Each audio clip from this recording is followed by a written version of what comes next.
Assalamualaikum warahmatullahi wabarakatuh.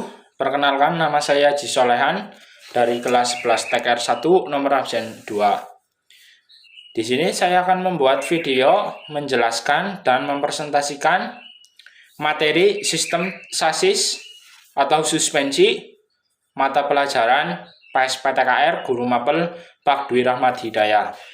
Yang pertama yaitu suspensi.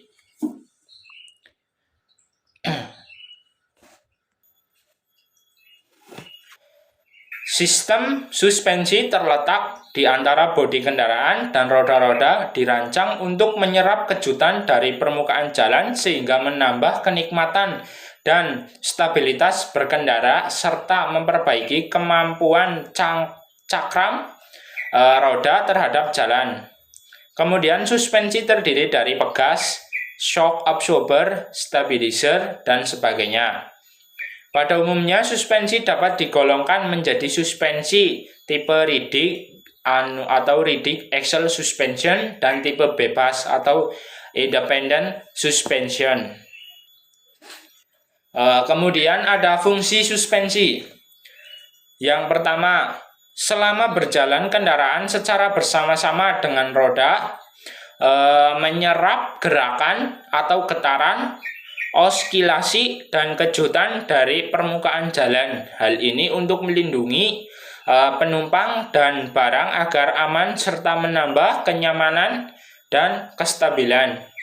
Kemudian yang kedua, memindahkan gaya pengereman dan gaya gerak ke bodi melalui gerakan antara jalan dengan roda-roda. Yang ketiga, menopang bodi pada axle dan memelihara letak geometris antara bodi dan roda-roda. Kemudian juga ada komponen utama suspensi. Yang pertama pegas, kedua shock absorber, ketiga suspension arm, keempat ball joint, kelima bushing karet, keenam strut bar, ketujuh stabilizer bar, ke-8 lateral control rod, ke-9 control arm, ke-10 bumper. Ya, selanjutnya yaitu ada pegas. Pegas berfungsi menyerap kejutan dari jalan dan getaran roda-roda agar tidak diteruskan ke bodi kendaraan secara langsung. Di samping itu untuk menambah kemampuan cengkram ban terhadap permukaan jalan, ada 3 tipe pegas. Yang tipe pertama yaitu pegas coil. Pegas coil atau coil spring dibuat dari batang baja khusus dan berbentuk spiral. Kemudian yang kedua ada pegas daun. Pegas daun atau leaf spring dibuat dari bilah baja yang bengkok dan lentur. Kemudian yang ketiga ada pegas batang torsi. Pegas batang torsi atau torsion bar spring dibuat dari batang baja yang elastis terhadap puntiran. Kemudian selanjutnya yaitu ada shock absorber. Shock absorber dipasang untuk meredam oscilasi dengan cepat agar memperoleh kenikmatan berkendara dan kemampuan cengkeram ban terhadap jalan. Kemudian selanjutnya yaitu cara kerja. Di dalam shock absorber, teleskopik terhadap cairan khusus yang disebut minyak shock absorber. Pada shock absorber tipe ini, gaya redamnya dihasilkan oleh adanya tahanan aliran minyak karena melalui orifice atau lubang kecil pada waktu piston bergerak. Kemudian ada juga tipe shock absorber. Shock absorber dapat digolongkan menurut cara kerjanya, konstruksi, dan medium kerjanya. Yang pertama, menurut cara kerjanya. 1. Shock absorber kerja tunggal atau single action. Efek meredam hanya terjadi pada waktu shock absorber berekspansi, sebaliknya pada saat kompresi tidak terjadi efek meredam. Kemudian yang kedua ada shock absorber kerja ganda atau multiple action. Baik saat ekspansi maupun kompresi absorber selalu bekerja meredam. Pada umumnya kendaraan sekarang menggunakan tipe ini. Kemudian penggolongan menurut konstruksi. Shock absorber tipe twin tube. Di dalam shock absorber tipe ini terdapat pressure tube dan outer tube yang membatasi working chamber, silinder dalam, dan reservoir chamber atau silinder luar. Kemudian ada shock absorber tipe monotube. Di dalam shock absorber hanya terdapat satu silinder atau tanpa reservoir. Kemudian penggolongan menurut medium kerjanya. Shock absorber Berthed gas. Di dalamnya hanya terdapat minyak shock absorber sebagai medium kerjanya. Shock absorber Berthed gas ini adalah absorber hidrolik yang diisi dengan gas. Gas yang biasanya digunakan adalah nitrogen yang dijaga pada temperatur rendah 10-15 kg per cm persegi atau temperatur tinggi 20-30 kg per cm persegi. Kemudian selanjutnya ada beberapa komponen suspensi pada bagian depan. Yang pertama ada ball joint. Ball joint menerima beban vertikal maupun lateral. Di samping itu juga berfungsi sebagai sumbu putaran roda pada saat kendaraan membelok. Kemudian selanjutnya yaitu ada komponen yang bernama stabilizer bar. Stabilizer bar berfungsi untuk mengurangi kemiringan kendaraan akibat gaya sentrifugal pada saat kendaraan membelok. Di samping itu untuk meningkatkan traksi ban.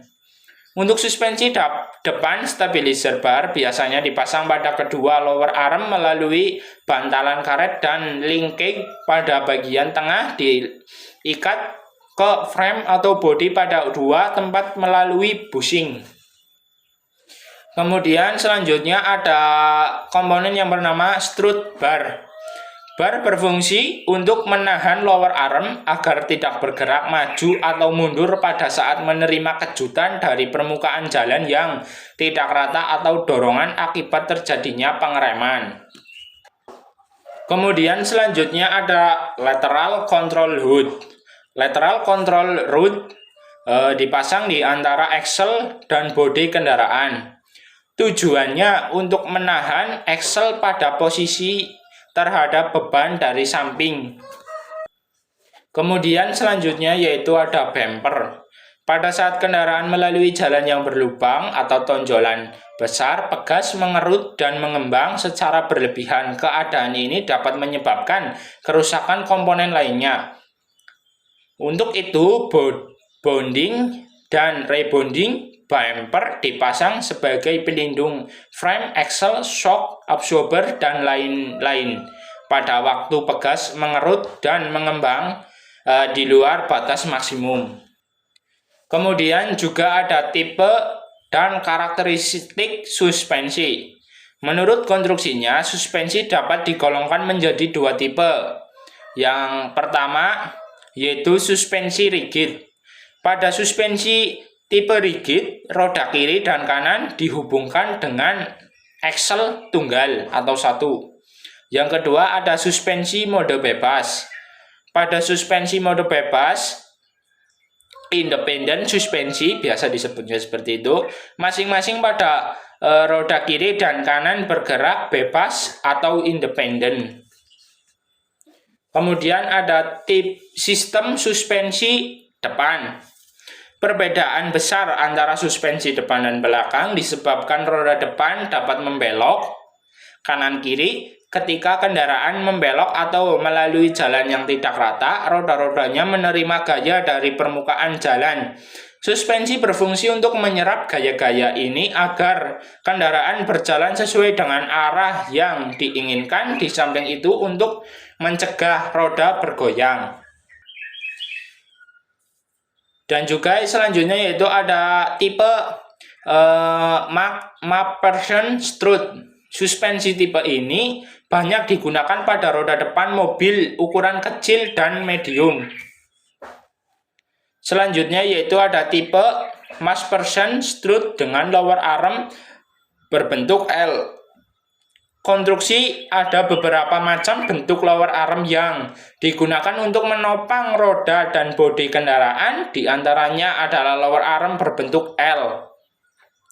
Bentuk ini ada yang digunakan pada kendaraan yang mesinnya di depan dan penggeraknya belakang. Maksud saya yaitu mesinnya yang di depan dan penggeraknya juga roda depan. Kemudian selanjutnya yaitu tipe double wishbone dengan pegas koil. Suspensi model bebas ini banyak digunakan pada roda depan mobil penumpang dan truk kecil. Roda dipasang pada bodi melalui dua lengan suspensi, upper dan lower arm.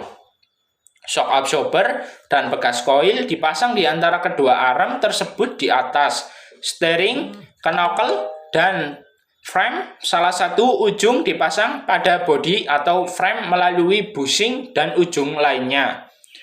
Pada steering, crankle melalui ball joint, bagian atas shock absorber diikat pada bodi atau frame, dan bagian bawahnya ke lower arm. Pegas koil terletak di antara lower arm dan bodi atau frame.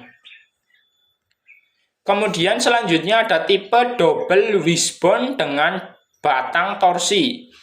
Suspensi tipe ini banyak digunakan pada truk kecil yang menggunakan suspensi dengan pegas koil.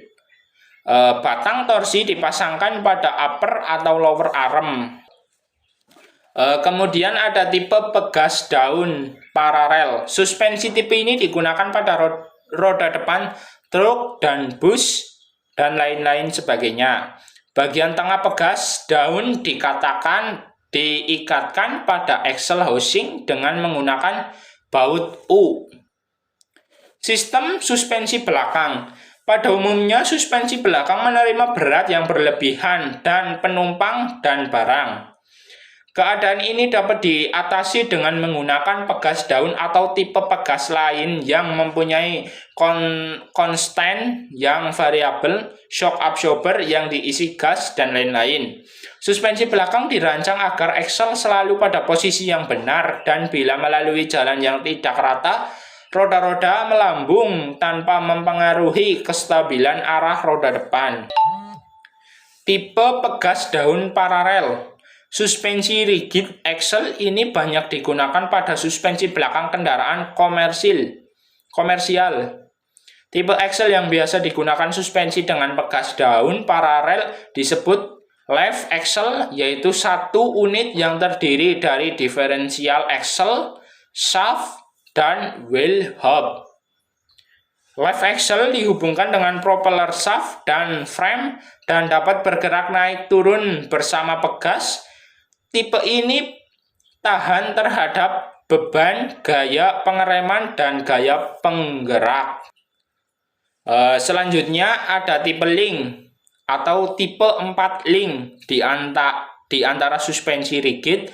Tipe ini yang menghasilkan kenikmatan berkendara yang lebih baik karena penanganan posisi axle dan beban suspensi dilakukan secara terpisah. Biasanya suspensi ini menggunakan pegas koil. Kemudian selanjutnya yaitu tipe semi trailing arm. Ini adalah sistem suspensi independen yang dirancang untuk membangkitkan kekakuan atau rigidity dengan memperhatikan beban dari samping dan memperkecil perubahan alignment atau toe-in, tread, dan chamber yang terjadi pada saat roda bergerak ke atas dan ke bawah. Pada umumnya mempunyai konstruksi yang sederhana dan tidak banyak memerlukan tempat, karena itu banyak digunakan pada roda belakang mobil penumpang. Oke, selanjutnya yaitu ada tipe double wishbone atau wishbone. Ini tipe dari sistem suspensi independen yang digunakan pada roda belakang kendaraan penumpang yang penggeraknya pada roda belakang atau rear wheel drive. Selanjutnya ada tipe Short Dualing. Suspensi tipe ini digunakan pada roda belakang kendaraan yang mesinnya di depan dan penggerak roda depan. Suspensi ini termasuk salah satu tipe suspensi strut.